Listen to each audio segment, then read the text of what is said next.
प्रशांत किशोर की पार्टी को लेकर जहां एक और कहा जा रहा है कि वो 15 तारीख से यात्रा पर निकलने वाले हैं, वहीं दूसरी ओर जिन लोगों के साथ उन्होंने बिहार विधानसभा का चुनाव लड़ा वो एक एक करके अब पार्टी छोड़ रहे हैं। तो ऐसा आखिर क्या हो रहा है कि प्रशांत किशोर का साथ देने वाले तमाम बड़े नेता अब उनका साथ छोड़ने लगे? सबसे पहले तो चर्चा आरसीपी सिंह को लेकर है।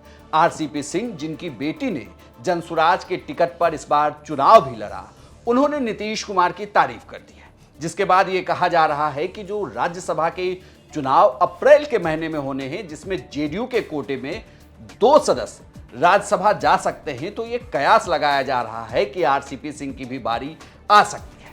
वहीं दूसरी गाज तब गिरी जब रितेश पांडे ने, जो भोजपुरी सिंगर हैं, एक्टर हैं, उन्होंने भी एक पोस्ट डाला और जनसुराज पार्टी छोड़ने की घोषणा कर दी। हालांकि रितेश पांडे को लेकर पहले से कहा जा रहा था कि रितेश जल्द ही जनसुराज की सदस्यता से इस्तीफा दे सकते हैं। हालांकि इसके पीछे की कोई खास वजह उन्होंने नहीं लिखी, लेकिन आपको बता दूं कि रितेश पांडे ने करगहर की सीट से जनसुराज के टिकट पर चुनाव लड़ा था।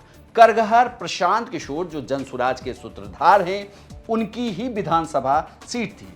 उसी क्षेत्र में प्रशांत किशोर का घर है। रितेश पांडे भी चुनाव हार गए, लेकिन अब रितेश पांडे ने भी पोस्ट डालकर यह साफ कर दिया है कि वो जनसुराज के सदस्य नहीं रहेंगे। इसके बाद यह कहा जा रहा है कि अब अगली बारी मनीष कश्यप की भी हो सकती है। मनीष कश्यप भी जल्द ही जनसुराज का साथ छोड़ सकते हैं। लेकिन बार बार यही सवाल उठता है कि आखिर ऐसा क्या हुआ कि फिर से सभी नेता जनसुराज का साथ छोड़ने लगे। इससे पहले भी कई नेता ने चुनाव से पहले जनसुराज ज्वाइन किया था, क्योंकि जनसुराज ने सभी बिहार विधानसभा की सीटों पर अपने उम्मीदवार को उतारा था। हालांकि ज्यादातर सीटों पर, 236 सीटों पर उनके उम्मीदवारों की जमानत जब्त हुई।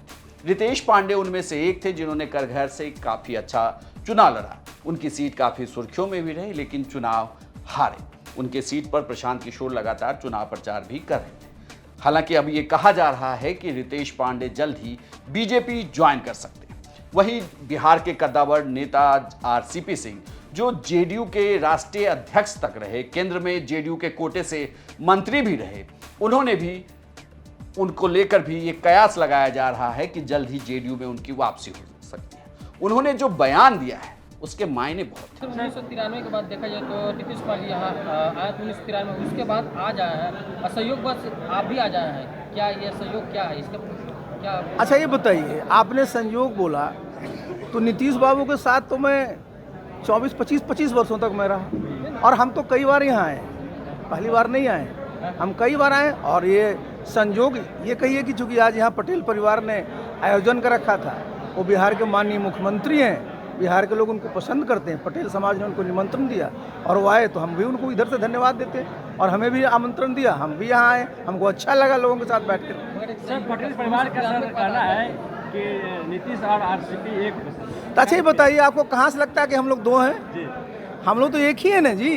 देखिए, हम उनके साथ 25 वर्षों तक रहे, तो जितना हम उनको जानते हैं, जितना वो हमको जानते हैं, कोई जानता है क्या?